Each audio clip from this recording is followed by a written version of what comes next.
This call is now being recorded. Okay.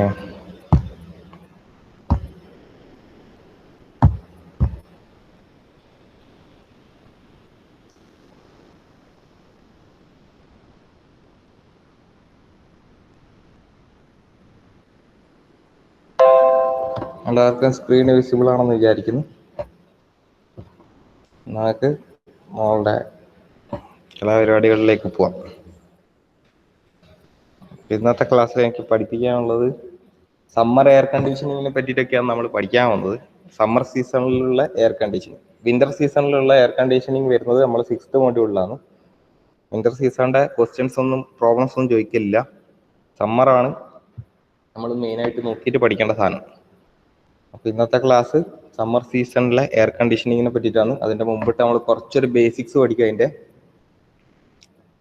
അതിനുശേഷമായിരിക്കും നമ്മൾ പോവാം. Okay, അപ്പോൾ നമുക്ക് സ്റ്റാർട്ടിങ്ങിൽ തന്നെ നമ്മൾ ഈ ഗ്രാഫിൻ്റെ അകത്ത് ജസ്റ്റ് സമ്മർ സീസണിലെ എയർ കണ്ടീഷനിങ് ഒന്ന് വരച്ചു നോക്കാം. നമ്മൾ ഇതുവരെ പഠിച്ച സാധനങ്ങൾ തന്നെയാണ്. സമ്മർ സീസൺ ആയിക്കഴിഞ്ഞാൽ നമുക്കറിയാം ചൂട് കൂടുതലായിരിക്കും. അപ്പോൾ നമുക്ക് ഏകദേശം ഒരു 40 ഡിഗ്രി സെൽഷ്യസ് എടുക്കാം. ഒരു 40 ഡിഗ്രി സെൽഷ്യസും ഇന്നത്തെ കാലാവസ്ഥ വെച്ചിട്ട്, ഇന്ന് സമ്മർ സീസൺ അല്ലല്ലോ, നമുക്ക് ഇന്നത്തെ കാര്യം പറയാൻ പറ്റില്ല. ഏതായാലും നമുക്കൊരു 40 ഡിഗ്രി സെൽഷ്യസിൽ എടുക്കാം. 40 ഡിഗ്രി സെൽഷ്യസ് നമ്മുടെ ടെമ്പറേച്ചറും ഹ്യൂമിഡിറ്റി എന്തായിരിക്കും, കൂടുതലായിരിക്കും. 40 വേണ്ട, അല്ലെങ്കിൽ 30 മതി. കാരണം അല്ലെങ്കിൽ ഹ്യൂമിഡിറ്റി എനിക്ക് മാറിക്കാൻ പറ്റില്ല. പക്ഷെ മുകളിലേക്ക് അയപ്പി നമ്മളെ ഗ്രാഫ്. അപ്പോൾ സമ്മർ സീസൺ ആണ് ഞാൻ എടുക്കുന്നത്. സമ്മർ സീസണിലെ എയർ കണ്ടീഷനിങ്ങിനെ പറ്റിയിട്ടാണ് പഠിക്കാൻ പോകുന്നത്. അതിൽ തന്നെ സെക്കൻഡ് ചെറുതായിട്ട് എന്താക്കി കൊടുക്കുന്നുണ്ട്.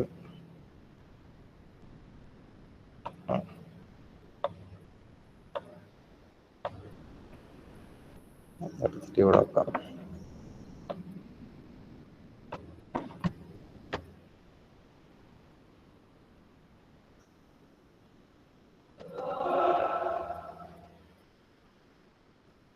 സോ സമ്മർ സീസൺ ആയിക്കഴിഞ്ഞാൽ സ്വാഭാവികമായിട്ട് നമുക്കൊരു 35 ഡിഗ്രി സെൽഷ്യസിൽ പഠിക്കാം. 35 ഡിഗ്രി സെൽഷ്യസും ഹ്യൂമിഡിറ്റി എന്തായിരിക്കും, കൂടുതലായിരിക്കും. കാരണം നമ്മളെ പുഴേൻ്റെ അകത്തുനിന്നും കടലിൻ്റെ അകത്തുനിന്നും ഒക്കെയുള്ള ചൂട് വെള്ളം നീരാവിയായിട്ട് ഫുൾ ടൈം അത് അറ്റ്മോസ്ഫിയറിൽ ഇങ്ങനെ കിടക്കുന്നുണ്ടാവും. അതുകൊണ്ട് തന്നെ ഹ്യൂമിഡിറ്റീൻ്റെ അളവ് കൂടുതലായിരിക്കും.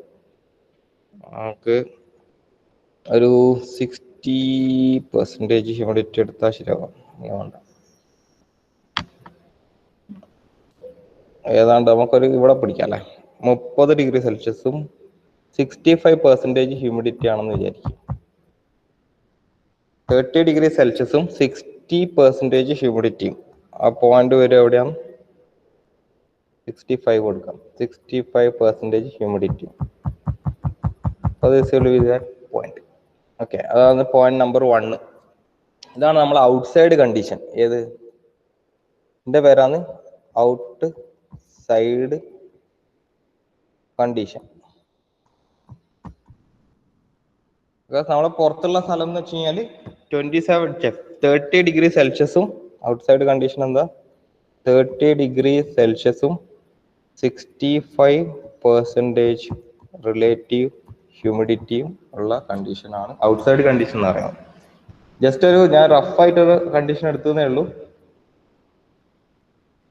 നമുക്ക് ഇതിനെ നമ്മൾ എന്താ ചെയ്യുക, നമ്മൾ വീട്ടിൽ AC ഒക്കെ ഇട്ട് കഴിഞ്ഞാൽ നമ്മൾ അതിനൊരു 20 ഡിഗ്രി സെൽഷ്യസിലേക്ക് മാറ്റുന്നു. നമുക്ക് വേണ്ട ഹ്യൂമണിന് കംഫർട്ടബിൾ ആയിട്ടുള്ള ഹ്യൂമിഡിറ്റി എന്ന് വെച്ചാൽ ഏകദേശം 55 അല്ല 60 ഡിഗ്രി സെൽഷ്യസ് ഒക്കെയാണ്. ഓക്കെ, 55 to 60 ആണ് നമ്മളെ ഹ്യൂമൻ കംഫർട്ടിന് ആവശ്യമായിട്ടുള്ള നമ്മളുടെ ഹ്യൂമിഡിറ്റി എന്ന് പറയുന്നത്. അപ്പോൾ നമുക്ക് വേണ്ട റൂമിലെ കണ്ടീഷൻ 20 ഡിഗ്രി സെൽഷ്യസും ഒരു 50% റിലേറ്റീവ് ഹ്യൂമിഡിറ്റി എടുക്കാം. അത് ഈ ഒരു പോയിന്റ് ആയിരിക്കും. അതാണ് എന്ത്, റൂം കണ്ടീഷൻ. ഞാൻ പോയിന്റ് 2 ആയിട്ട് ഇട്ടിട്ടുണ്ട്. അതിന്റെ പേരാണ് റൂം കണ്ടീഷൻ. നമ്മളെ റൂമിന്റെ ഉള്ളിലുള്ള ഇപ്പോഴത്തെ അവസ്ഥ, AC ഒക്കെ ഇട്ടതിന് ശേഷം കിട്ടുന്ന അവസ്ഥ. അത് വരുന്നതെന്ന് വെച്ച് കഴിഞ്ഞാൽ ഒരു 20 degree Celsius and 50% relative humidity എടുത്തിട്ടുള്ളത്. 50% റിലേറ്റീവ് ഹ്യൂമിഡിറ്റി ആക്കി എടുത്തു. AC ഒക്കെ ഇട്ടിട്ട് ഞാനത് സെറ്റപ്പ് ആക്കി എടുത്തു. അപ്പൊ ഈ പ്രോസസ്സിനെ മാർക്ക് ചെയ്യുകയാണെങ്കിൽ നമുക്ക് എങ്ങനെയാ മാർക്ക് ചെയ്യാൻ പറ്റുക? ഈ ഇങ്ങനെയുള്ള ഒരു പ്രോസസ്സ് നടക്കുന്നതാണെങ്കിൽ പ്രോസസ്സ് വരുന്നത് എപ്പോഴും 1 2 ഇതായിരിക്കും നമ്മളുടെ കയ്യിലുള്ള പ്രോസസ്സ്. ഇതിന്റെ ഇടയിൽ ആരുണ്ടാവും? ഇങ്ങനെ ഒരു പ്രോസസ്സ് നടക്കുമ്പോൾ 30°C ഒരു സാധനത്തിനാ നമ്മൾ എന്താക്കി മാറ്റുന്നത്? 20°C കൺവേർട്ട് ചെയ്യണം. അപ്പൊ അതിന്റെ ഇടയിൽ ആരുണ്ടാവും ഇത് ചെയ്യാൻ വേണ്ടിയിട്ട്? ഒരു കൂളിംഗ് കോയിൽ ഉണ്ടാവല്ലോ സ്വാഭാവികമായിട്ട്. സോ ഇവിടെ നടക്കുന്ന പ്രോസസ് എന്ന് വെച്ചാൽ ഒരു കൂളിംഗ് കോയിൽ വെച്ചിട്ട് തണുപ്പിക്കലാണ്. കൂളിംഗ് കോയിൽ വെച്ചിട്ട് തണുപ്പിക്കലാണ്. തണുപ്പിക്കൽ മാത്രം മതിയോ? നമ്മൾ എന്തും കൂടി ചെയ്യുന്നുണ്ട്. ഹ്യൂമിഡിറ്റി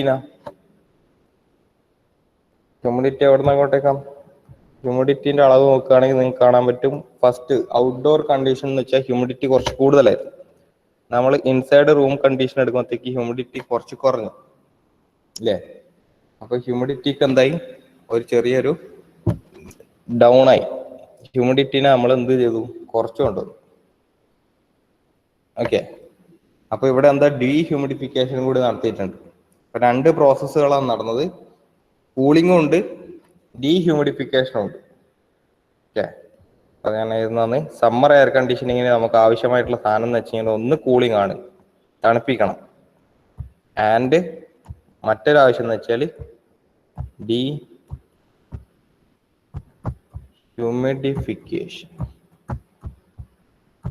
ഡീഹ്യൂമിഡിഫിക്കേഷൻ എന്ന് വെച്ച് കഴിഞ്ഞാൽ എന്താണ്?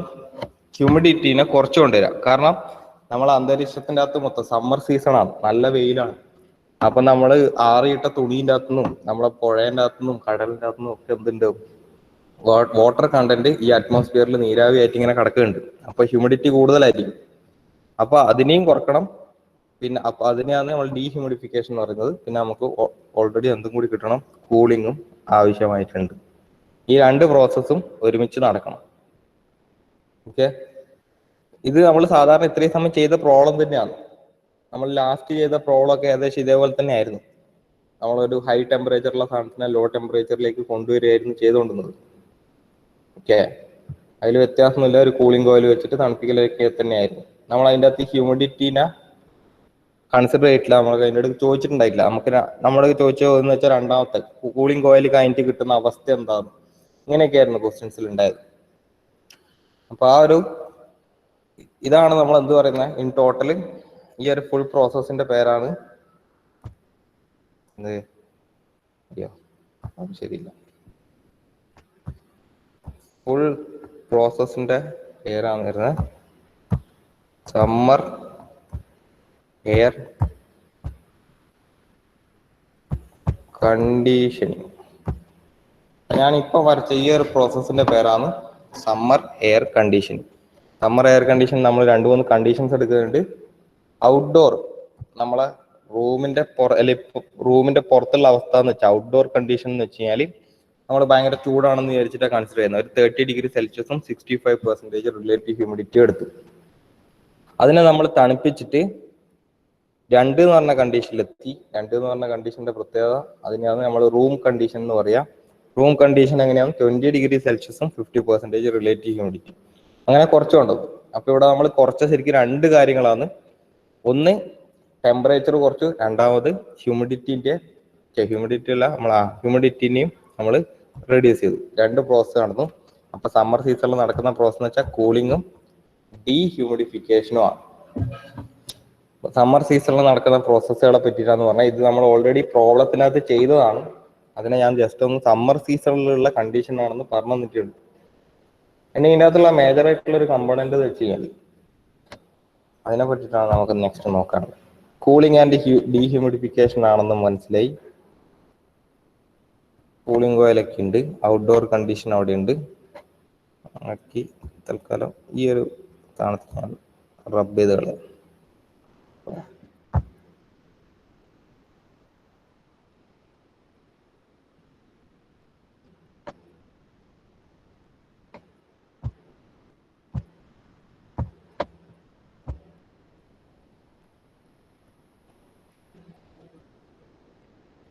ഓക്കെ,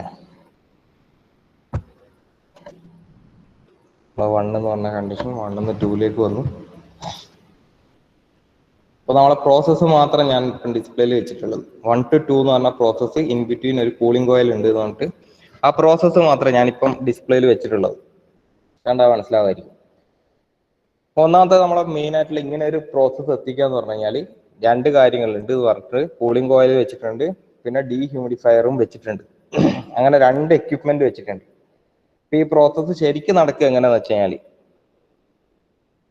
ശരിക്കും നടക്കുന്ന പ്രോസസ്സ് കണ്ടോ, ഞാൻ ഈ റെഡ് കളറിൽ വരച്ചതാണ് പ്രോസസ്സ് എങ്കിലും ശരിക്കും ഇവിടെ നടക്കുകയെന്ന് വെച്ചാൽ ആദ്യം ഈ ഒരു പ്രോസസ്സിന്റെ അകത്ത്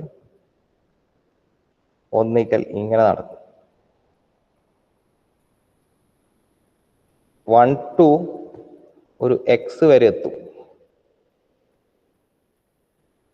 ഈ ഒരു പ്രോസസ്സിന്റെ പേരെന്താ? 1 to എക്സിലേക്ക് പോകുന്ന ഈ ഒരു പ്രോസസ്സ്, അവിടെ ടെമ്പറേച്ചർ വേരിയേഷൻ ഇല്ല, ടെമ്പറേച്ചർ കോൺസ്റ്റന്റാ. പക്ഷെ എന്താ നമ്മൾ കുറച്ചുകൊണ്ടൊന്ന് ഹ്യൂമിഡിറ്റി ഡീഹ്യൂമിഡിഫിക്കേഷൻ.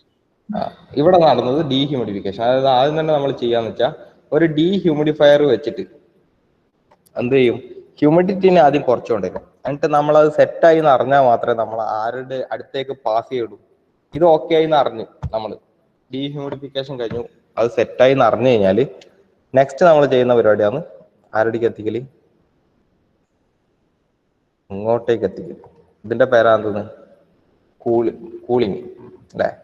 എക്സ് എന്ന് 2ലേക്കുള്ള പ്രോസസ്സ്, അതായത് 1 തൊട്ട് എക്സ് വരെ ഒന്നാമത്തെ പ്രോസസ്സ് നടക്കും. അത് കഴിഞ്ഞാൽ പിന്നെ എക്സ് ടു 2, ഇങ്ങനെ 2 പ്രോസസ്സുകളായിട്ടാണ് നടക്കുക.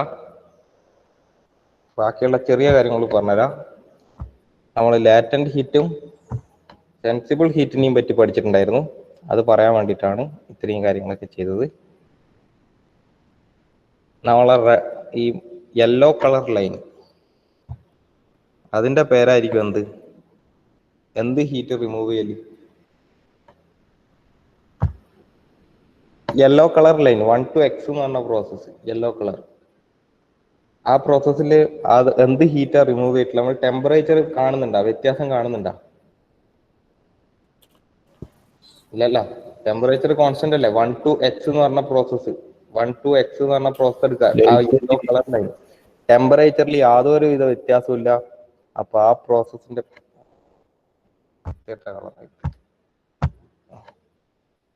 ഈ പ്രോസസ്സിന്റെ പേരാന്തത് ലാറ്റന്റ് ഹീറ്റ് എടുത്ത് കളയല്, അങ്ങനെയും പറയാം. ഇതിനെയാണ് ലാറ്റന്റ് ഹീറ്റ് എന്ന് പറയുന്നത്, ലാറ്റന്റ് ഹീറ്റ് എന്ന് പറയുന്നത്.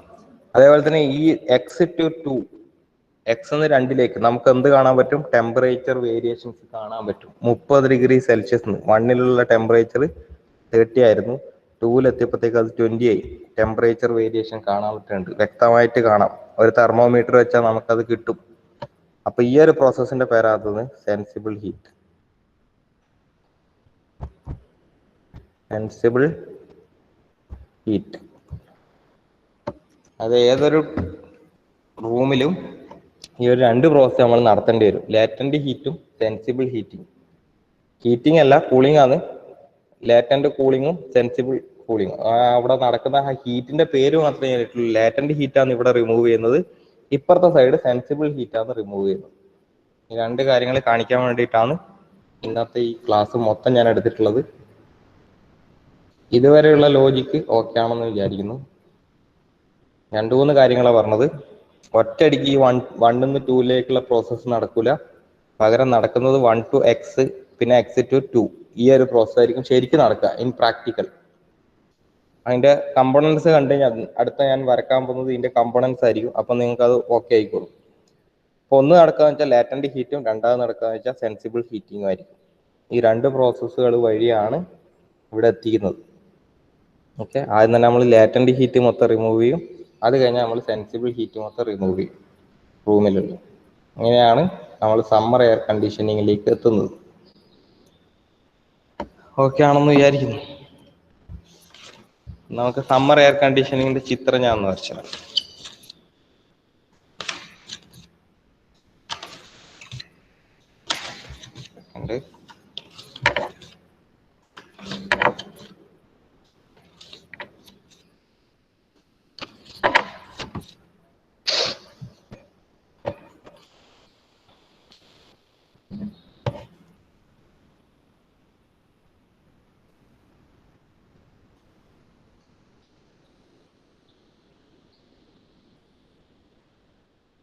നമുക്ക് ഇവിടെ പഠിക്കേണ്ട ഒരു ടേമും കൂടി ഉണ്ട്, അതും കൂടി പറഞ്ഞിട്ട് നമുക്ക് എന്നാലും അങ്ങോട്ടേക്ക് പോവാം.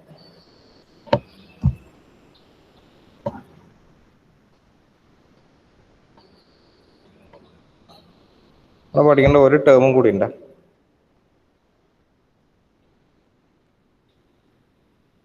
നമ്മളിപ്പോൾ 2 ഹീറ്റുകളെ പറ്റി പഠിച്ചു റൂമിൻ്റെ ഉള്ളിലുള്ള. ആ 2 റൂമിന്റെ ഹീറ്റുകളെ പറ്റിയിട്ട് ലാസ്റ്റ് ഒരു ഡെഫിനിഷൻ പഠിക്കാണ്ട് സെൻസിബിൾ ഹീറ്റ് ഫാക്ടർ എന്ന് പറയും.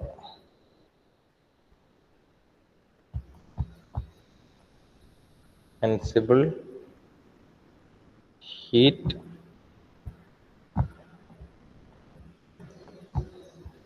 ഫാക്ടർ, സെൻസിബിൾ ഹീറ്റ് ഫാക്ടർ അല്ലെങ്കിൽ SHF. സെൻസിബിൾ ഹീറ്റ് ഫാക്ടർ എന്ന് പറയും SHF. സെൻസിബിൾ ഹീറ്റ് ഫാക്ടർ എന്താണെന്ന് വെച്ചാൽ നമ്മൾ ആ റൂമിൽ ഉണ്ടായിട്ടുള്ള sensible heat divided by total heat, അതായത് sensible heat plus latent heat. ഇതിനെയാണ് നമ്മൾ സെൻസിബിൾ ഹീറ്റ് ഫാക്ടർ എന്ന് പറയുന്നത്. ഇത് നമുക്ക് ആവശ്യമുണ്ട്, പോയിന്റ് മാർക്ക് ചെയ്യേണ്ടതുണ്ട്. അപ്പോൾ ഈ ഒരു ചെറിയൊരു പോയിന്റും കൂടി ഓർത്ത് വെക്കുക. സെൻസിബിൾ ഹീറ്റ് ഫാക്ടർ എന്ന് വെച്ചാൽ sensible heat divide by sensible heat plus latent heat, അല്ലെങ്കിൽ അതിനെ ഈ ഒരു സാധനത്തിന് സെൻസിബിൾ ഹീറ്റ് പ്ലസ് ലാറ്റന്റ് ഹീറ്റിനെ പറയുന്ന പേരാണ് ടോട്ടൽ ഹീറ്റ് എന്ന് പറയുന്നത്. Sensible heat plus latent heat എന്ന് വെച്ച് കഴിഞ്ഞാൽ ആ റൂമിലുള്ള ടോട്ടൽ ഹീറ്റിനെയാണ് ഉദ്ദേശിക്കുന്നത്, TH. Sensible heat plus latent heat. ഇനി എന്താണ് ഈ സെൻസിബിൾ ഹീറ്റ്, എന്താണ് ഈ ലാറ്റന്റ് ഹീറ്റ്, അതറിയണമല്ലോ. നമ്മൾ റൂമിൻ്റെ ഉള്ളിൽ എന്താണ് നമ്മൾ ഈ സെൻസിബിൾ ഹീറ്റിനെ കൊണ്ട് ഉദ്ദേശിക്കുന്നത്, എന്താണ് ലാറ്റന്റ് ഹീറ്റിനെ കൊണ്ട് ഉദ്ദേശിക്കുന്നത്. അതിന്റെ ലോജിക്ക് വരുന്ന വെച്ചാൽ നമ്മളെ റൂമിൻ്റെ ഉള്ളിൽ സൂര്യപ്രകാശം അടിച്ചിട്ട് നമ്മളെ ചുമരിൻ്റെ അകത്തൊക്കെ നല്ല ചൂടായിട്ട് കിടക്കുന്നുണ്ടാവും. ആ ചൂടിനൊക്കെ തന്നെ നമ്മൾ സെൻസിബിൾ ഹീറ്റ് എന്ന് പറയുന്നത്. കണ്ടക്ഷൻ വഴി ഉണ്ടാകുന്ന ഹീറ്റിംഗ്. ഓക്കെ, ആ ഒരു നമ്മളെ സൂര്യപ്രകാശം അടിച്ച് നമ്മളെ റൂഫ് ടോപ്പ് ഒക്കെ ഭയങ്കര ചൂടായിരിക്കും. പിന്നെ സൈഡ് ചുമരും കാര്യങ്ങളൊക്കെ ഭയങ്കര ചൂടായിരിക്കും. ജനലിന്റെ എല്ലാം കമ്പികളൊക്കെ ഉണ്ടാവും, അതൊക്കെ ഇരുമ്പ് വെച്ചിട്ടുണ്ടാക്കിയതായിരിക്കും. അവിടെയൊക്കെ ചൂട് അനുഭവപ്പെടും. ഈ ചൂടൊക്കെയാണ് നമ്മളെ മേത്ത് ലാസ്റ്റ് ഈ റൂമിൻ്റെ ഉള്ളിൽ കയറുമ്പോൾ നമുക്ക് ഭയങ്കര അസ്വസ്ഥത തോന്നിക്കുന്നത്. പ്രത്യേകിച്ച് മുകളിലുള്ള റൂമൊക്കെ ആണെങ്കിൽ നമുക്ക് ഭയങ്കര അസ്വസ്ഥതയായിരിക്കും അല്ലേ. രാത്രി ഉറങ്ങാനൊക്കെ ഭയങ്കര ബുദ്ധിമുട്ടൊക്കെ ആയിരിക്കും. ഭയങ്കര ചൂടാന്നൊക്കെ പറയും. മുകളിലാണ് ഭയങ്കര ചൂട്, താഴത്ത് വലിയ പ്രശ്നമില്ല.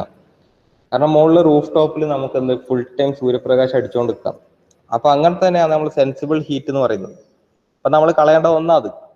രണ്ടാമെന്ന് വെച്ചാൽ നമ്മളെ റൂമിന്റെ ഉള്ളിൽ തന്നെ ടോയ്ലറ്റും കാര്യങ്ങളൊക്കെ ഉണ്ടാകുന്നത് കൊണ്ട് തന്നെ അവിടെ നിന്നൊക്കെ എന്തുണ്ടാവും, ഈ നമ്മളെ വെള്ളത്തിന്റെ കണ്ടന്റ് ഈ റൂമിന്റെ ഉള്ളിൽ കിടന്ന് ഇങ്ങനെ ചുറ്റി കളിക്കാൻ തുടങ്ങും. കാരണം നമ്മൾ ഡ്രസ്സ് ആറിയിട്ടതും കാര്യങ്ങളൊക്കെ ഉണ്ടാവും നമ്മുടെ റൂമിന്റെ ഉള്ളിൽ. അല്ലെങ്കിൽ നമ്മൾ ടോയ്ലറ്റിന്റെ ഉള്ളിലുള്ള ഇതൊക്കെ വെള്ളമൊക്കെ എന്താവും, നീരാവിയായിട്ട് ആ റൂമിന്റെ ഉള്ളിൽ കിടന്ന് ഇങ്ങനെ കളിക്കുന്നുണ്ടാവും. ഓക്കെ, അപ്പൊ ആ ഒരു ഹീറ്റിനെയാണ് നമ്മൾ ശരിക്കും പറഞ്ഞാൽ ലാറ്റന്റ് ഹീറ്റ് എന്ന് ഉദ്ദേശിക്കുന്നത്. ഓക്കെ, അത് ഫേസ് ചേഞ്ച് നടക്കുന്നുണ്ട്. അവിടെ വെള്ളം എന്താകുന്നുണ്ട്, വേപ്പർ ആകുന്നുണ്ട്. നമ്മളെ ടോയ്ലറ്റിന്റെ അകത്തും അവിടെ ഇവിടെയൊക്കെയുള്ള വെള്ളം വേപ്പർ സ്റ്റേജിലേക്ക് മാറുന്നുണ്ട്. അങ്ങനെ കിട്ടുന്ന ഹീറ്റുകളെയാണ് നമ്മൾ ലാറ്റന്റ് ഹീറ്റ് കൊണ്ട് ഉദ്ദേശിക്കുന്നത്. കാരണം ഫേസ് ചേഞ്ച് നടക്കുന്ന സമയത്ത് എന്തുണ്ടാവും, അവിടെ നമുക്ക് ടെമ്പറേച്ചർ ഡിഫറൻസ് കാണാൻ പറ്റില്ല. അപ്പൊ ഇതാണ് അതിന്റെ ലോജിക്ക് എന്ന് മാത്രം വിചാരിച്ചാൽ. തൽക്കാലം ജസ്റ്റ് ഇങ്ങനെ ഒരു ലോജിക്കിലാണ് സെൻസിബിൾ ഹീറ്റും ലാറ്റന്റ് ഹീറ്റും ഉള്ളതെന്ന് വിചാരിക്കുക. അത് നിങ്ങളെ റൂമിൽ തന്നെ പോയി നോക്കുക. നിങ്ങളെ റൂം അറ്റാച്ച്ഡ് ബാത്റൂം ഒക്കെ ഉള്ളതാണെന്ന് കരുതുക. അങ്ങനെയാണെങ്കിൽ സൂര്യപ്രകാശം കൊണ്ടിട്ട് നമ്മളെ റൂഫ് ടോപ്പും കാര്യങ്ങളൊക്കെ ചൂടാവും. അതിനെയാണ് നമ്മൾ എന്ത് പറയുന്നത്, സെൻസിബിൾ ഹീറ്റ് എന്ന് പറയുന്നത്. അത് ഡയറക്റ്റ് സൺലൈറ്റിന്റെ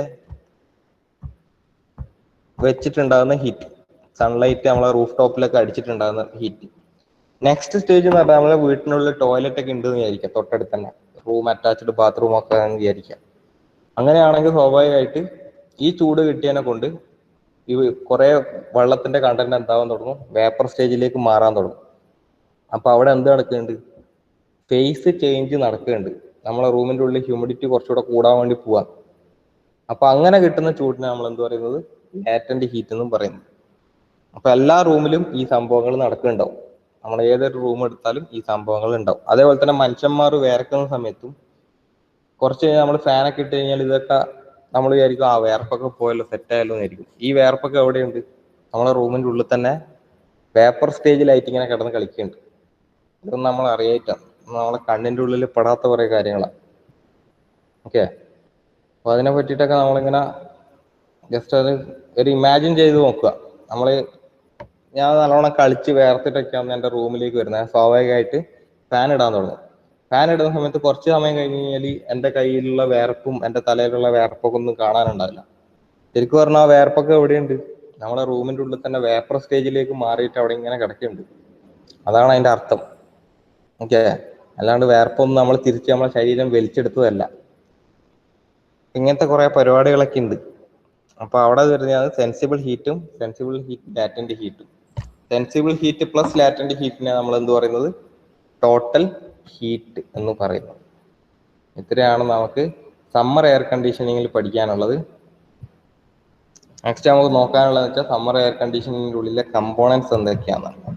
അത് ഞാൻ ഇത് ഫിഗർ വരച്ചിട്ട് കാണിച്ചു തരാം. സമ്മർ എയർ കണ്ടീഷനിങ്ങിൻ്റെ അകത്തുള്ള മെയിൻ ആയിട്ടുള്ള കമ്പോണൻസിനെ പറ്റിയിട്ട് നമുക്ക് പഠിക്കാം.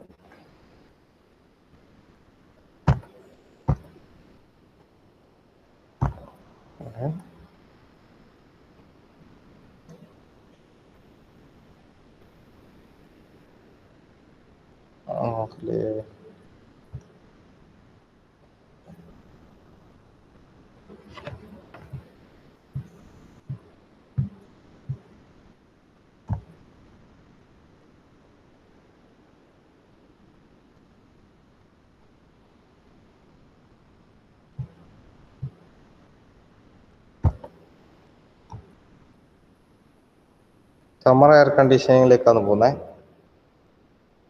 ഇതാണ് എൻ്റെ റൂം എന്ന് വിചാരിക്കുക. ഇതാണ് റൂം. AC ഒക്കെ ഉള്ളത് പുറത്തായിരിക്കും അല്ലേ? AC-ൻ്റെ കാര്യങ്ങളൊക്കെ ഉള്ളത് പുറത്താന്ന് വിചാരിക്കും. ഇതാണ് എൻ്റെ മെയിൻ റൂം, ഞാൻ കോൺസെൻട്രേറ്റ് ചെയ്യുന്ന റൂം. അപ്പം നമ്മൾ ആദ്യം തന്നെ ഉണ്ടാവുക വെച്ചാൽ AC-ൻ്റെ ഉള്ളിൽ ഒരു ഫിൽറ്റർ ഉണ്ടാവും.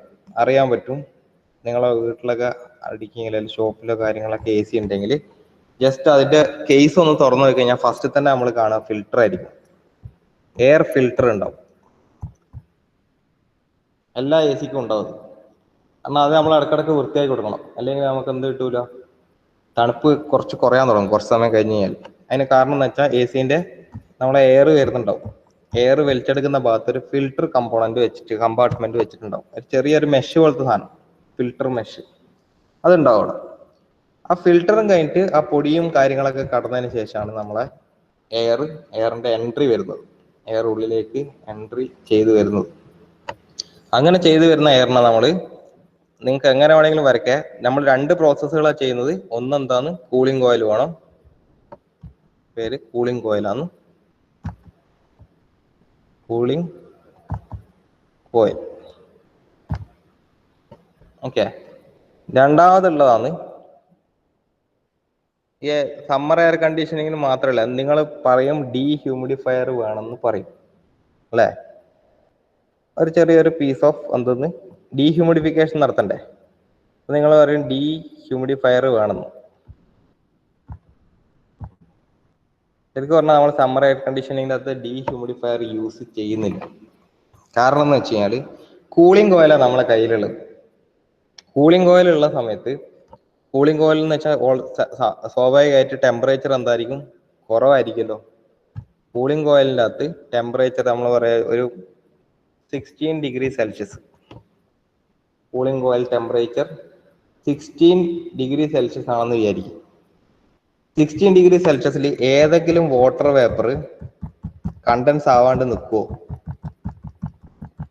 വാട്ടർ വേപ്പർ ഉണ്ടാവല്ലോ എയറിൻ്റെ അകത്തുള്ള, ഏതെങ്കിലും വാട്ടർ വേപ്പർ കണ്ടൻസ് ആവാതെ നിൽക്കുമോ 16 ഡിഗ്രി സെൽഷ്യസിൽ? ഇല്ലല്ലോ. ഈ കൂളിംഗ് കോയിലിന്റെ ചുറ്റും എന്തുണ്ടാവും? കൂളിംഗ് കോയിലിന്റെ ചുറ്റും വാട്ടർ ഡ്രോപ്ലെറ്റ്സ് ഇങ്ങനെ ഫോം ചെയ്യില്ലേ? കാരണം അത്രയും തണുപ്പുള്ള കോയിലല്ലേ ഈ കൂളിംഗ് കോയിൽ എന്ന് പറയുന്നത്. കൂളിംഗ് കോയിൽ എന്ന് വെച്ചാൽ എന്താണ്, അത്രയും തണുപ്പുള്ള കോയിലാണ്. സ്വാഭാവികമായിട്ട് ഇതുമായിട്ട് കോണ്ടാക്ട് വരുന്ന എല്ലാ വാട്ടർ കണ്ടൻസും അല്ലെങ്കിൽ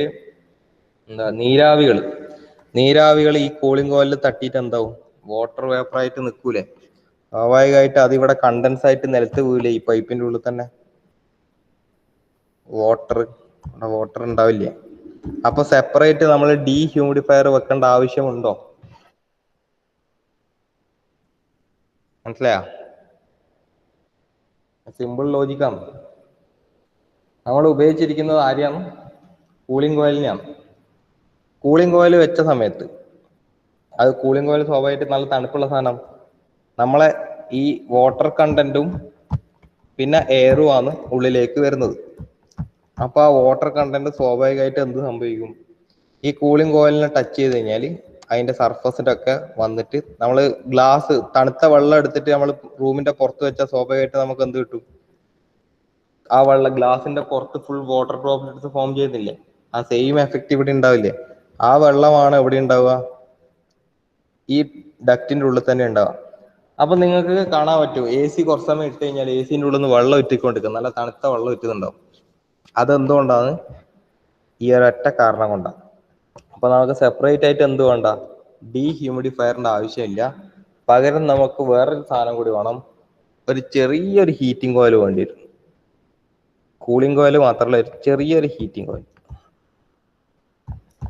ഹീറ്റിംഗ് കോയിൽ എന്തിനാന്ന് വെച്ച് കഴിഞ്ഞാൽ ഇൻ കേസ് വല്ല ചൂടും തണുപ്പ് കുറച്ച് എക്സ്ട്രാ ആണെന്നൊക്കെ ഉണ്ടെങ്കിൽ നമ്മൾ അതിനെ തണുപ്പിക്കാൻ വേണ്ടിയിട്ടാണ്. ഇത് മിക്കവാറും കേസിൽ ഐഡിലായിരിക്കും, വെറുതെ ഇരിക്കുകയായിരിക്കും. ഓക്കെ, അപ്പൊ നമ്മൾ മെയിനായിട്ട് നമ്മളെ കംപ്ലൈന്റ് വെച്ച് കഴിഞ്ഞാൽ കൂളിംഗ് കോയിൽ തന്നെയാണ്.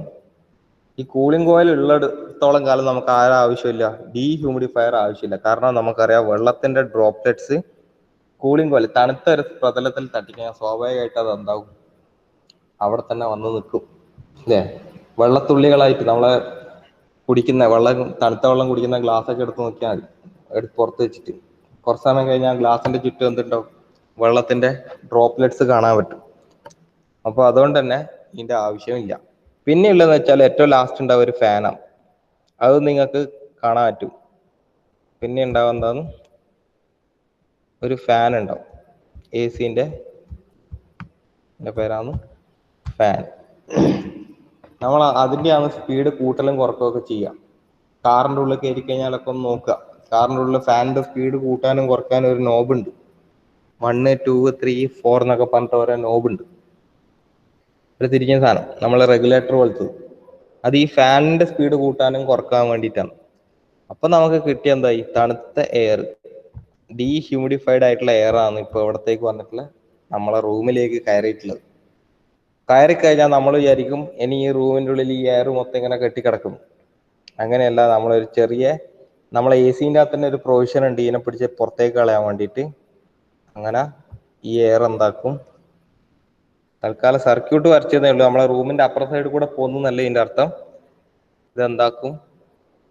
ഈ എയറിന ഇനി അടുത്ത പുതിയ എയറിന് ഇതിൻ്റെ അകത്ത് കയറേണ്ടതാവും.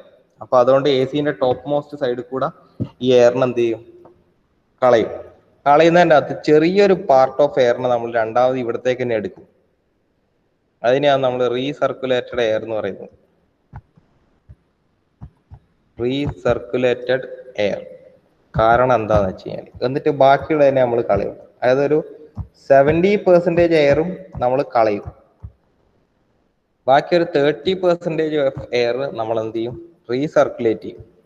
30% ഓഫ് എയറിനെ നമ്മൾ തിരിച്ച് നമ്മളെ പുതിയ എയറുമായിട്ട് മിക്സ് ചെയ്ത് കൊടുക്കും. ഇതാണ് സമ്മർ എയർ കണ്ടീഷനിങ് എന്ന് പറയുന്നത്. സമ്മർ സീസണിലുള്ള എയർ കണ്ടീഷണർ ഇങ്ങനെയാണ് ഉണ്ടാവുക. എങ്ങനെയാണ്? സാധാരണ എയർ, നമ്മൾ ഔട്ട്സൈഡ് എയറിൻ്റെ അകത്ത് വെള്ളത്തിന്റെ തുള്ളികളും എയറും ഉണ്ട്. അത് നേരെ ആദ്യം ഫിൽറ്ററിൽ വരും. കാരണം പൊടി കാര്യങ്ങളൊക്കെ കളയാൻ വേണ്ടി, പൊടി പൊടലങ്ങളൊക്കെ നീക്കാൻ ചെയ്യാൻ വേണ്ടിയിട്ട് നമ്മൾ ഫിൽറ്ററിലേക്ക് എത്തി. ആ ഫിൽറ്ററിൽ നിന്ന് വന്ന സാധനം നമ്മളെ കൂളിംഗ് കോയിലിലേക്ക് എത്തി. കൂളിംഗ് കോയിലിൽ എത്തിക്കഴിഞ്ഞാൽ, കൂളിംഗ് കോയിൽ എന്ന് വെച്ചാൽ വളരെ തണുപ്പ് കുറഞ്ഞൊരു കോയിലാണ്. സ്വാഭാവികമായിട്ട് ഈ നീരാവി ആയിട്ടുള്ള വെള്ളത്തുള്ളികളൊക്കെ ഈ കൂളിംഗ് കോയിലിൽ തട്ടിക്കഴിഞ്ഞാൽ എന്താവും? കണ്ടൻസ് ആയിട്ട് അവിടെ തന്നെ വെള്ളമായിട്ട് മാറും. നമുക്ക് വെള്ളമായിട്ട്, അതുകൊണ്ടാണ് എ സിന്റെ ഉള്ളിൽ നിന്ന് വെള്ളം ഇറ്റുന്നത്.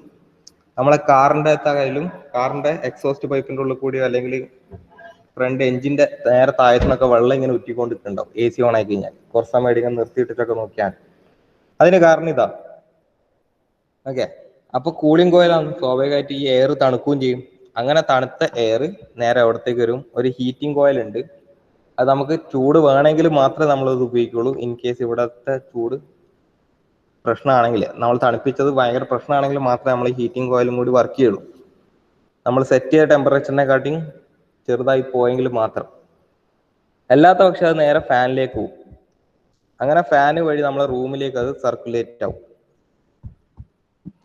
അങ്ങനെ സർക്കുലേറ്റ് ആയ എയറിന്റെ പ്രത്യേകത എന്ന് വെച്ചാൽ, ഇപ്പൊ ഇൻ കേസ് ഞാൻ പറയുന്നത് പുറത്തുള്ള ടെമ്പറേച്ചർ എന്ന് വെച്ചാൽ 45°C ആണ്. ഓക്കെ, പുറത്തെ ടെമ്പറേച്ചർ 45°C ആണ് ഞാൻ കൺസിഡർ ചെയ്യുന്നത്, പുറത്തുള്ള ടെമ്പറേച്ചർ. ഞാൻ ഇതൊക്കെ ചെയ്ത് കിട്ടുന്ന എനിക്കുള്ള എയർ എന്ന് വെച്ചാൽ ചിലപ്പോൾ 20°C ഉണ്ടാവുള്ളൂ.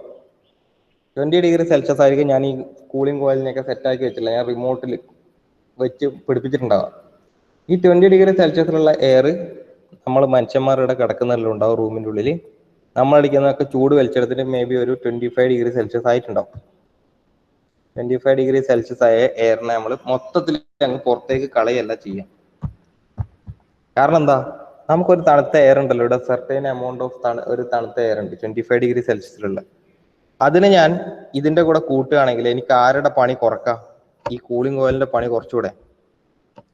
പുതിയ വരുന്ന 45°C ഇതിൻ്റെ അകത്ത് നിന്ന് കിട്ടി 25°C കൂടി ജസ്റ്റ് ഒന്ന് മിക്സ് ആയി കഴിഞ്ഞാൽ ചെറുങ്ങനെ ഒരു ചെറിയ തോതിൽ, അതുകൊണ്ട് ഞാൻ 70% നമ്മൾ കളയുന്നു പറഞ്ഞിട്ടുണ്ട്, 30% ഞാൻ റീസർക്കുലേറ്റ് ചെയ്തു ഇതിൻ്റെ ഉള്ളിലേക്ക്. സ്വാഭാവികമായിട്ട് ഈ 45°C എയർ എന്താവും, ഒന്ന് തണുക്കാനുള്ള ഒരു ശ്രമം നടത്തൂലേ രണ്ടും കൂടി മിക്സ് ആയി കഴിഞ്ഞാൽ. അപ്പൊ നമുക്കൊരു ഇനി അങ്ങോട്ടേക്കുള്ള സർക്യൂട്ടിൽ നമ്മൾ ആരെയെ കുറക്കണ്ടു, ഏകദേശം ഒരു 35°C എയറിനെ മാത്രമേ നമ്മൾ കൂളിംഗ് കോയിലിലേക്ക് കടത്തിവിടേണ്ട ആവശ്യം വരുള്ളൂ. എന്നിട്ട് നമ്മൾ ഈ പ്രോസസ്സ് ഇങ്ങനെ കണ്ടിന്യൂ ചെയ്തുകൊണ്ട്. ഓക്കെ, അപ്പൊ നമുക്ക് ഇവിടെ കിട്ടുന്ന ടെമ്പറേച്ചർ 20 തന്നെയാണ്. മനുഷ്യന്മാരുടെ ചൂട് വലിച്ചെടുത്ത് 25°C ആയിട്ട് അതിങ്ങനെ പോകുന്നുണ്ട്. അതൊന്നും മൈൻഡ് ചെയ്യണ്ട. ജസ്റ്റ് റീസർക്കുലേഷൻ എന്താണെന്ന് അറിയിക്കാൻ വേണ്ടിയിട്ടാണ് ഞാനിപ്പോൾ ഈ ഒരു ലോജിക്ക് പറഞ്ഞിട്ടുള്ളത്. നമ്മൾ 70% എയറിനെ നമ്മൾ പുറത്തേക്ക് കളയും. പുറത്തേക്ക് കളയാനുള്ള കാരണം എന്ന് വെച്ച് കഴിഞ്ഞാൽ നമ്മളെ മനുഷ്യന്മാരുടെ വേർപ്പും കാര്യങ്ങളൊക്കെ ഉണ്ടാവും. അപ്പൊ ഫുൾ എയറിനെ നമുക്ക് റീസർക്കുലേറ്റ് ചെയ്യാൻ പാടില്ല. കാരണം ഇമ്പ്യൂരിറ്റീസ് ഒക്കെ ഉണ്ടാവും, മനുഷ്യന്മാരുടെ ശരീരത്തിന്റെ അകത്ത് നിന്ന് വരുന്ന എന്തെങ്കിലും ഇമ്പ്യൂരിറ്റീസും കാര്യങ്ങളും ഒക്കെ ഉണ്ടാവും. അതേപോലെ തന്നെ ആ റൂമിന്റെ ഉള്ളിലുള്ള എന്തെങ്കിലും സ്മെല്ലും കാര്യങ്ങളും ഒക്കെ ഉണ്ടാവും. അപ്പൊ അതുകൊണ്ടാണ് നമ്മൾ ഇതിനെ 70% ഭൂരിഭാഗം എയറിനെ നമ്മൾ എടുത്ത് കളയും. എന്നിട്ട് ഒരു 30% ഓഫ് എയറിനെ മാത്രമേ നമ്മൾ എന്ത് ചെയ്യുള്ളൂ, റീസർക്കുലേഷൻ എന്ന് പറഞ്ഞ പ്രോസസ്സിലേക്ക് കടത്തിവിടുള്ളൂ. അപ്പം ഇതാണ് നമ്മളെ സമ്മർ എയർ കണ്ടീഷനിങ് എന്ന് പറയുന്നത്. നമ്മൾ ഇത്രയും സമയം ചെയ്ത പ്രോബ്ലംസ് ഒക്കെ ശരിക്കും എന്താന്ന്, സമ്മർ എയർ കണ്ടീഷനിങ് പ്രോബ്ലംസ് തന്നെയാണ്. കൂളിംഗ് കോയിൽ വെച്ചിട്ടുണ്ടായിരുന്നു, കൂളിംഗ് കോയിലിന്റെ ഒരു ADP ഒക്കെ തന്നിട്ടുണ്ടായിരുന്നു. അപ്പൊ നമ്മൾ ചെയ്ത പ്രോബ്ലം എന്ന് വെച്ച് കഴിഞ്ഞാൽ സമ്മർ എയർ കണ്ടീഷനിങ് പ്രോബ്ലം തന്നെ ചെയ്തത്. പക്ഷെ ഇനി അങ്ങോട്ടേക്ക് കുറച്ചുകൂടെ ഡീറ്റെയിൽസ് നിങ്ങൾക്ക് തരുന്നു മാത്രം. ഈ റീസർക്കുലേഷനും കാര്യങ്ങളും ഒക്കെ ഉണ്ടാവും ഇനിയുള്ള പ്രോബ്ലത്തിന്റെ അകത്ത്. അപ്പൊ ഔട്ട്സൈഡ് എയർ എന്ന് പറഞ്ഞിട്ട് തരും ക്വസ്റ്റ്യൻ്റെ അകത്ത്. ഇൻസൈഡ് കണ്ടീഷൻ എന്ന് വെച്ചാൽ അതിനർത്ഥം നമ്മളെ റൂമിലുള്ള കണ്ടീഷൻ, ശരീരം മനുഷ്യന്മാർ ഇങ്ങനെ കിടന്നുറങ്ങുന്നൊക്കെ ഉണ്ടാവും ബെഡിൽ. ആ റൂമിലുള്ള കണ്ടീഷൻ നമ്മൾ എത്രയാണോ സെറ്റ് ചെയ്തത്, AC-ന്റെ റിമോട്ടിന്റെ അത് എത്ര °C ആണ് സെറ്റ് ചെയ്തത്, അതിനാണ് ഇൻസൈഡ് കണ്ടീഷൻ എന്ന് പറയുന്നത്, അല്ലെങ്കിൽ റൂം കണ്ടീഷൻ എന്ന് പറയുന്നത്. അങ്ങനെ ഈ റൂം കണ്ടീഷനുള്ള 20°C സാധനം മനുഷ്യന്മാരുടെ ശരീരത്തിന് ചൂടൊക്കെ വലിച്ചെടുത്തിട്ട് മേ ബി ഒരു 25°C ഒക്കെ ആയിട്ടുണ്ടാവും. ഈ 25°C സാധനത്തിന് നമ്മൾ ഒരു 70% നമ്മൾ എടുത്തിട്ട് പുറത്തേക്ക് തന്നെ കളയും, നമ്മളെ റൂമിന്റെ പുറത്തേക്ക്. ഒരു 30% നമ്മൾ മേ ബി ഇതിൻ്റെ ഉള്ളിലേക്ക് കടത്തിവിടും. കാരണം എന്തിനാന്ന് വെച്ചാൽ അടുത്ത വരുന്ന എയറുമായിട്ട് ഇതിനെ മിക്സ് ചെയ്യാൻ വേണ്ടിയിട്ടാണ്. അപ്പൊ നമുക്ക് പുതിയ ഔട്ട്സൈഡ് എയറും ഇതും കൂടി മിക്സ് ആയി കഴിഞ്ഞാൽ ചെറുതായിട്ടൊന്ന് തണുപ്പ് കുറയും, നമ്മളെ കൂളിംഗ് കോയിലിന്റെ പരിപാടി കുറച്ച് കുറക്കാൻ പറ്റും. അതിന് വേണ്ടിയിട്ടാണ് നമ്മൾ എന്ത് ഉപയോഗിക്കുന്നത്, ഈ റീസർക്കുലേഷൻ എന്ന് പറഞ്ഞ മെത്തേഡ് യൂസ് ചെയ്യുന്നത്. അങ്ങനെയുള്ള സാധനമാണ് പിന്നെയും രണ്ടാമത് നമ്മൾ ഫാന് വഴിയൊക്കെ കറക്കി നമ്മളെ ശരീരത്തിന് എത്തിക്കും, പിന്നെയും കടത്തിവിടും. ഇതൊരു ഞാൻ സ്കീമാറ്റിക് ഡയഗ്രാം വരച്ചതേ ഉള്ളൂ. നമ്മളെ AC-ന്റെ രൂപമല്ല ഇത് ഞാൻ വരച്ചിട്ടുള്ളത്. ഓരോ സ്റ്റെപ്പ് ബൈ സ്റ്റെപ്പ് ഓരോ ആൾക്കാർ ആരൊക്കെയാന്ന് കാണിക്കാൻ വേണ്ടി ഞാൻ ഇങ്ങനെ ഒരു പാത്തിൽ ഫോളോ ചെയ്തിട്ടുള്ളത്. അപ്പം AC-നെ പറ്റിയിട്ട് നമുക്ക് ഏകദേശം ഒരു ധാരണയായിട്ടുണ്ടാവുന്ന വിചാരിക്കും. സമ്മർ എയർ കണ്ടീഷനിങ് ആണ് ഇന്ന് പറഞ്ഞുകൊണ്ടുന്നത്. പ്രോസസ്സ് നടന്ന ഇത് തന്നെയാണ്. ഹൈ ടെമ്പറേച്ചറിലുള്ള സാധനം എന്തായി ലോ ടെമ്പറേച്ചറിലേക്ക് മാറ്റി. അതിൻ്റെ ഇടയിൽ രണ്ട് കൂളിംഗ് കോയിൽ ഉണ്ട്. ശരിക്കും പറഞ്ഞാൽ പക്ഷെ നമ്മൾ പ്രോബ്ലം ചെയ്യുന്ന സമയത്ത് നമ്മൾ കൺസിഡർ ചെയ്യാന്ന് വെച്ച് കഴിഞ്ഞാൽ ഞാൻ ഇവിടെ വരച്ച പോലെ എന്തൊക്കെയുണ്ട്, ലാറ്റന്റ് ഹീറ്റ് റിമൂവ് ചെയ്യുന്ന പോലെ കാണിച്ചു. അതേപോലെ തന്നെ സെൻസിബിൾ ഹീറ്റ് റിമൂവ് ചെയ്യുന്നു. പറഞ്ഞോ, സമയമില്ല. നമ്മളെ ഈ വീട്ടിലെ എ സിന്റെ കംപ്രസർ യൂണിറ്റിന്റെ ഏറ്റവും പുറത്തല്ലേ ഫാന് കാണുന്നത്? അത് വേറെ, അത് കണ്ടൻസിങ് ഫാൻ മറ്റേ തന്നെയാണ്. നമ്മളെ കംപ്രസറിനെ തണുപ്പിക്കാൻ ഉപയോഗിക്കുന്ന ഫാനാണ്. അപ്പൊ ഇൻസൈഡ് പാർട്ടിൽ വേറെ ഫാൻ ഉണ്ടാവാ? ഉള്ളിൽ നിങ്ങൾക്ക് ഒരു വലിയ സിലിണ്ടറിക്കൽ ഷേപ്പിലുള്ള ഒരു ഫാൻ ഉണ്ടാവും, നീളത്തിൽ.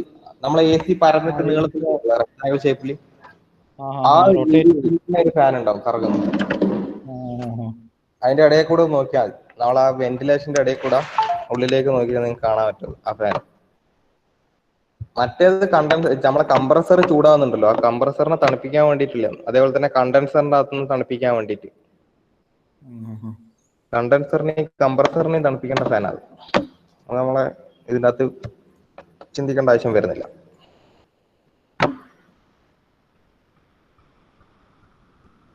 Abhirama, Abin Joshi, Alvin, Adarsh K K, Akshay K, Albin Thomas, Amal K Santhosh, Amal K P, Amalamma, Ananthu, Anurag, Akshaykumar, Ashwini, Bhagath Vijan, Dijin K, Faseedin, Gokul, Aseedin N, Jijuvaraj, Jithin C, Karthikan Nambiar, Madhulamman, Rahul P, പിന്നെ രാഹുൽ പി കഴിഞ്ഞ സൂരജമ്മ, സൗരവർണ്ണ നമ്പ്യാർ, ശ്രീരാഗ് സന്തോഷ്,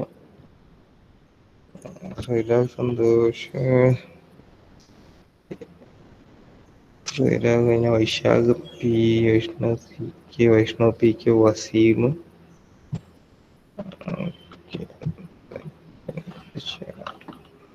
പിന്നെ ആകാശ് പ്രകാശ്. ഓക്കെ, അപ്പൊ ആരും ആബ്സെന്റ് ഇല്ലാന്ന് തോന്നുന്നു. എന്നാ പിന്നെ നമുക്ക് ഇന്ന് ലാസ്റ്റ് അവർ ഞാൻ തന്നെ നമുക്ക് ഈ സമ്മർ എയർ കണ്ടീഷനിൽ ഒരു പ്രോബ്ലം ചെയ്യാൻ പറ്റും.